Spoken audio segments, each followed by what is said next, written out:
Hi friends, welcome to Mohana's dream studio. ನಾವಿವತ್ತು ಎಲ್ಲಿಗೆ ಹೋಗಿದ್ವಿ ಅಂತ ಈ ವಿಡಿಯೋದಲ್ಲಿ ತಿಳಿಸ್ಕೊಡ್ತೀವಿ, ವಾಚ್ ಮಾಡಿ. ನಾವಿವತ್ತು ಹುಣ್ಣಿಮೆ ಆಗಿರೋದ್ರಿಂದ ಬೆಳಗ್ಗೆ ಬೇಗ ಎದ್ದು ಸೌತ್ ಎಂಡ್ ಸರ್ಕಲ್ ಹತ್ರ ಇರೋ ಶ್ರೀ ಸತ್ಯನಾರಾಯಣ ಸ್ವಾಮಿ ದೇವಸ್ಥಾನಕ್ಕೆ ಹೋಗೋಣ ಅಂದ್ಕೊಂಡ್ವಿ. ಬಿಸಿಲು ತುಂಬ ಇತ್ತು. ಬೆಳಗ್ಗೆ 9 ಗಂಟೆಗೆ ನೋಡಿ ಯಾವ ಥರ ಬಿಸಿಲಿದೆ ಅಂತ. ಸೊ ನಾವು 9 ಗಂಟೆಗೆ ಸರಿ ದರ್ಶನ ಆದಮೇಲೆ ತಿಂಡಿ ತಿನ್ನೋಣ ಅಂತ ಹೊರಟ್ವಿ. 9 ಗಂಟೆಗೆ ಅಷ್ಟು ಬಿಸಿಲಿತ್ತು. ಸೊ ಟ್ರಾಫಿಕ್ ಏನು ಇರಲಿಲ್ಲ ಅಷ್ಟು, ಸಂಡೇ ಆಗಿರೋದ್ರಿಂದ. ಬಟ್ ಬಿಸಿಲಂತೂ ಸಿಕ್ಕಾಬಟ್ಟೆ ಇತ್ತು. ಸೊ ಹೇಗೋ ಮಾಡಿ ಹೋಗೋಣ ಅಂತ ಇದ್ವಿ. ಯಾಕಂದರೆ ತುಂಬ ದಿನದಿಂದ ಅನ್ಕೋತಾ ಇದ್ವಿ ಸತ್ಯನಾರಾಯಣ ಸ್ವಾಮಿ ದೇವಸ್ಥಾನಕ್ಕೆ ಅಲ್ಲಿ ಹೋಗಬೇಕು ಅಂತ. ಬಟ್ ಆಗ್ತಾನೆ ಇರಲಿಲ್ಲ ಫ್ರೆಂಡ್ಸ್. ಈ ಸರಿ ಅದೇನೋ ಗೊತ್ತಿಲ್ಲ, ದೇವರ ಅನುಗ್ರಹ ಅನಿಸುತ್ತೆ. ಅಂದ್ಕೊಂಡ ತಕ್ಷಣವೇ ಸಡನ್ನಾಗೆ ಹೊರಟ್ವಿ. ಸೊ ಕೊನೆಗೂ ಹೇಗೋ ತಲುಪಿದ್ವಿ. ದಾರಿಲಿ ಮಾವಿನ ಹಣ್ಣು ನೋಡಿದ್ರು ನಮ್ಮ ಮನೆಯವರು. ಅವರಿಗೆ ತೋತಾಪುರಿ ಮಾವಿನ ಹಣ್ಣು ಅಂದರೆ ತುಂಬ ಇಷ್ಟ. ಸೊ ಹಾಗಾಗಿ 30 ರೂಪಾಯಿ kg ಫ್ರೆಂಡ್ಸ್. ಬರೀ ಎಷ್ಟು ಚೆನ್ನಾಗಿದೆ ನೋಡಿ, ಫ್ರೆಶ್ಶಾಗೆ ಅವಾಗಿನ ಕಿತ್ತಿ ಹಾಕಿರೋ ಥರ ಇತ್ತು. ಸೊ ಹಾಗಾಗಿ ಒಂದು 2 kg ಮಾವಿನ ಹಣ್ಣು ತೊಗೊಂಡ್ವಿ. ಅದಾದಮೇಲೆ ದೇವಸ್ಥಾನವನ್ನು ತಲುಪಿದ್ವಿ. ನೋಡಿ ಫ್ರೆಂಡ್ಸ್, ಇದೆ ಸೌತ್ ಎಂಡ್ ಸರ್ಕಲಲ್ಲಿರುವ ಸುಬ್ರಹ್ಮಣ್ಯ ಸ್ವಾಮಿ ದೇವಸ್ಥಾನ ಅಂತೂ ತುಂಬ ಚೆನ್ನಾಗಿದೆ. ನಂಗೆ ತುಂಬ ಇಷ್ಟ ಆಯಿತು. ಅಲ್ಲಿ ದರ್ಶನ ಮುಗಿಸ್ಕೊಂಡು ಪಕ್ಕದಲ್ಲೇ ಇರುವಂತಹ ಸತ್ಯನಾರಾಯಣ ಸ್ವಾಮಿ ದೇವಸ್ಥಾನಕ್ಕೆ ಹೊರಟ್ವಿ. ಹುಣ್ಣಿಮೆ ಆಗಿರೋದ್ರಿಂದ ಬೆಳಗ್ಗೆನೇ ರಶ್ ಇರಲ್ಲ ಅಂದ್ಕೊಂಡ್ವಿ, ಆದರೂ ಸ್ವಲ್ಪ ಜನ ಇದ್ದರು. ಸೊ ಇದೇ ನೋಡಿ ಸತ್ಯನಾರಾಯಣ ಸ್ವಾಮಿ ದೇವಸ್ಥಾನ, ತುಂಬ ಚೆನ್ನಾಗಿದೆ. ದೇವ್ರನ್ನ ನೋಡ್ತಿದ್ರೆ ಇನ್ನೂ ನೋಡ್ತಾ ಇರಬೇಕು ಅನಿಸ್ತು. ದೇವ್ರ ಫೋಟೋನ ನಾನಿಲ್ಲಿ ವಿಡಿಯೋನ ಮಾಡೋಕ್ಕಾಗಲಿಲ್ಲ, ಅಲ್ಲಿ ಪರ್ಮಿಷನ್ ಇರಲಿಲ್ಲ. ಹಾಗಾಗಿ ನೀವು ಏನಾದ್ರು ಭೇಟಿ ಮಾಡಬೇಕಂದ್ರೆ ಖಂಡಿತವಾಗ್ಲೂ ಸತ್ಯನಾರಾಯಣ ಸ್ವಾಮಿ ದೇವಸ್ಥಾನ ಸೌತ್ ಎಂಡ್ ಸರ್ಕಲಲ್ಲೇ ಇದೆ. ದಯವಿಟ್ಟು ವಿಸಿಟ್ ಮಾಡಿ. ಸ್ವಾಮಿಯ ದರ್ಶನ ಮಾಡಿದ್ಮೇಲೆ ಎಷ್ಟು ಖುಷಿ ಆಯಿತು ಅಂತೀರಾ, ಅಷ್ಟು ಚೆನ್ನಾಗಿದೆ. ದರ್ಶನ ಎಲ್ಲ ಆಯಿತು. ಆಮೇಲೆ 100 ರೂಪಾಯಿ ಕೊಟ್ಟರೆ ಅಲ್ಲಿ ಸಜ್ಜಿಗೆ ಪ್ರಸಾದ ಅಂದರೆ ಸಂಕಲ್ಪ ಇರುತ್ತೆ. 100 ರೂಪಾಯಿಗೆ ಸಜ್ಜಿಗೆ ಪ್ರಸಾದ ಕೂಡ ನಮಗೆ ಕೊಡ್ತಾರೆ, ಟೋಕನ್ ಕೊಟ್ಟು. ಅದನ್ನು ತಗೊಂಡು ಅರ್ಚನೆ ಕೂಡ ಮಾಡಿಸ್ಕೊಂಡು ನಾವು ಹೊರಟ್ವಿ. ಸೊ ದೇವಸ್ಥಾನ ಚಿಕ್ಕದಾಗಿದ್ರೂ ಎಷ್ಟು ನೀಟ್ನೆಸ್ ಇದೆ, ನೀಟಾಗಿ ಮೇಂಟೈನ್ ಮಾಡಿದ್ದಾರೆ. ತುಂಬ ಇಷ್ಟ ಆಯಿತು ನನಗಂತೂ. ಇವತ್ತು ಹುಣ್ಣಿಮೆ ಆಗಿರೋದ್ರಿಂದ ಜನ ಕೂಡ ಬೆಳಗ್ಗೆನೇ ತುಂಬ ಜನ ಬಂದಿದ್ದರು.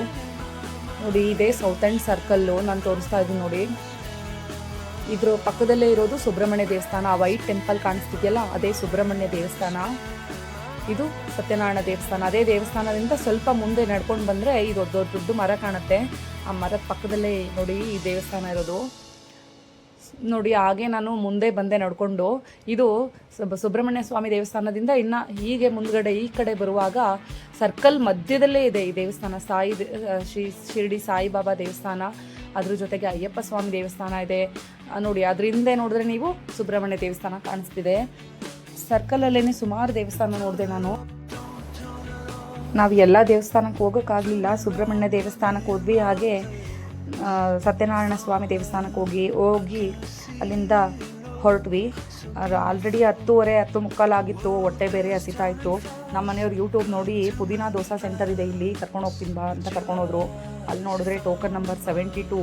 ನಾನಂದೆ ಮಧ್ಯಾಹ್ನದ ಊಟನೇನು ಮಾಡೋದು ನಾವಿವತ್ತು, ಬೇಡ ಬನ್ನಿ ಬೇರೆ ಕಡೆ ಹೋಗೋಣ ಅಂತ. ಇಲ್ಲ ಚೆನ್ನಾಗಿರುತ್ತೆ ಅಂತ ಕೊನೆಗೆ ಪಲಾವು ಮತ್ತು ಇಡ್ಲಿ ತೊಗೊಂಡ್ರು. ಅದಾದಮೇಲೆ ಇನ್ನೂ ಹೊಟ್ಟೆ ಸಿಕ್ಕಿತ್ತು. ದೋಸಾ ಮಾಸ್ಟರ್ ಅಂತ ಸೌತ್ ಕಿಚನ್ ಅವ್ರದ್ದೇನೆ, ಅವ್ರ ಹೋಟೆಲ್ ಎದುರುಗಡೆನೇ ಇದು ದೋಸಾ ಮಾಸ್ಟರ್ ಅಂತ ಮಾಡಿದ್ದಾರೆ. ಇಲ್ಲಿ ಪುದೀನಾ ದೋಸೆ ಇಲ್ಲಿ ಸಿಕ್ತು ಅವರಿಗೆ. ಸರಿ ಅಂತ ಅದು ಆರ್ಡ್ರು ಬರೋವರೆಗೂ ಏನು ಮಾಡೋದು ಅಂತ ಶಾವಿಗೆ ಉಪ್ಪಿಟ್ಟು ತೊಗೊಂಡ್ರು. ಶಾವಿಗೆ ಉಪ್ಪಿಟ್ಟಂತೂ ತುಂಬ ಚೆನ್ನಾಗಿತ್ತು. ನಾನು ಅಂದ್ಕೊಂಡೆ ವೈಟ್ ಆಗಿದೆ, ಕಲರ್ ಇಲ್ಲ, ಇದು ಏನು ಟೇಸ್ಟ್ ಆಗಿರುತ್ತೋ ಇಲ್ವೋ ಅಂತ. ಬಟ್ ಟೇಸ್ಟ್ ಮಾತ್ರ ಸಕ್ಕತ್ತಾಗಿತ್ತು.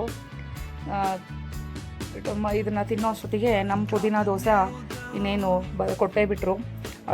ಅದನ್ನು ತೋರಿಸ್ತೀನಿ ನೋಡಿ ಫ್ರೆಂಡ್ಸ್. ಚೆನ್ನಾಗಿತ್ತು ದೋಸೆ. ಕಲರ್ ನೋಡಿದ್ರೆ ಗೊತ್ತಾಗುತ್ತೆ, ಟೇಸ್ಟಿಯಾಗಿತ್ತು. ತುಂಬ ಚೆನ್ನಾಗಿ ತುಪ್ಪ ಎಲ್ಲ ಹಾಕಿ ಮಾಡಿದರು.